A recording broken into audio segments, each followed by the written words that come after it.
Il était une fois une femme nommée Marie, fortunée mais marquée par des épreuves difficiles. Victime d'un accident dans sa jeunesse, elle était en fauteuil roulant, ce qui avait rendu sa vie solitaire et amère. Son seul réconfort était la présence d'une aide-soignante, Clara, qui s'occupait d'elle avec patience et tendresse depuis des années. Un soir, Marie remarqua que Clara avait pris un sac rempli d'affaires personnelles. Intriguée, elle lui demanda calmement, « Clara, pourquoi prends-tu ce sac ?»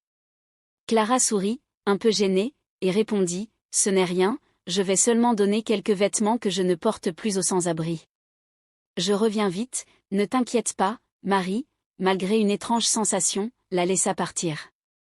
Les heures passèrent, puis la nuit entière, mais Clara ne revint jamais.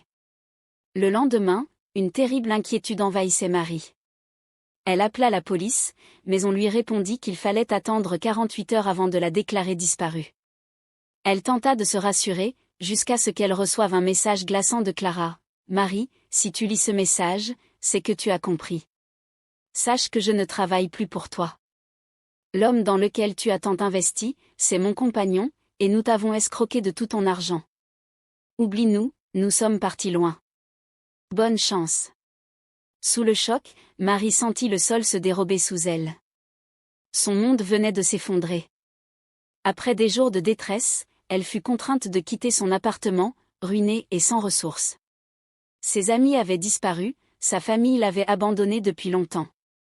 Elle n'avait plus rien. Désespérée, elle se retrouva dans les rues, sans abri, dormant dans les ruelles froides et humides. La douleur et la tristesse étaient insupportables, et Marie, épuisée par la vie, décida qu'elle ne pouvait plus continuer ainsi. Un matin, elle se mit délibérément en travers de la route, espérant que la prochaine voiture en finirait avec sa misère. La voiture s'arrêta juste à temps, évitant la collision. En sortant du véhicule, le conducteur, un jeune homme prénommé Lucas, se précipita vers elle. « Madame, est-ce que ça va ? J'ai failli vous percuter, je suis désolé. » Marie, anéantie, répondit d'une voix brisée. « Pourquoi vous êtes-vous arrêtée ? Vous auriez dû me tuer. Ma vie n'a plus aucun sens. » Lucas, touché par sa détresse, l'emmena immédiatement à l'hôpital pour qu'elle reçoive les soins dont elle avait besoin. Pendant qu'elle se reposait, il réfléchissait, troublé par cette rencontre. Il sentait une étrange familiarité dans les yeux de Marie, mais ne pouvait en identifier la source.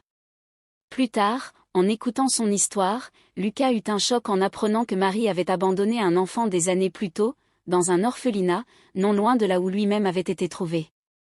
Il se demanda s'il pouvait être cet enfant perdu, mais n'osa en parler. Tourmenté par ses doutes, Lucas fit un test ADN pour lever toute incertitude.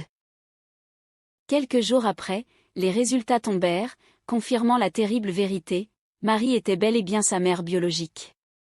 Lucas fut bouleversé par cette révélation.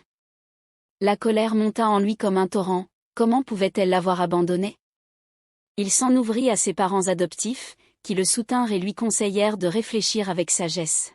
« Mon fils, nous t'aimons de tout notre cœur, mais cela ne change rien au fait que cette femme est ta mère. Parfois, pardonner est le seul moyen de se libérer du passé. » Lucas lutta intérieurement. Il décida finalement de revoir Marie, sans lui révéler tout de suite la vérité. De retour à l'hôpital, il lui tendit les résultats du test ADN. « Madame, lisez ceci. » Marie, les mains tremblantes, parcourut le document. Lorsqu'elle comprit, elle éclata en sanglots, répétant d'une voix brisée, « Mon fils. Mon fils est vivant. » Elle pleura, secouée par le regret et la honte, suppliant Lucas de lui pardonner. « Je t'en prie, pardonne-moi. J'étais jeune, j'ai fait des erreurs terribles. » Les larmes coulèrent sur les joues de Lucas.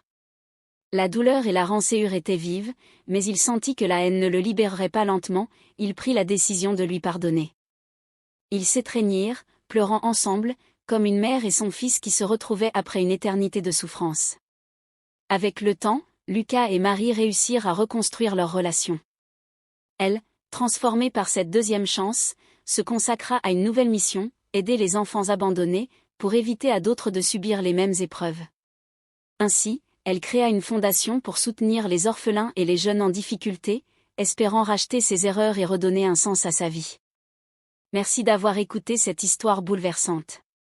Que cela nous rappelle combien le pardon peut être puissant et que, même après les pires épreuves, l'amour peut nous permettre de reconstruire notre vie. Si cette histoire vous a touché, partagez-la avec vos proches et n'oubliez pas de vous abonner.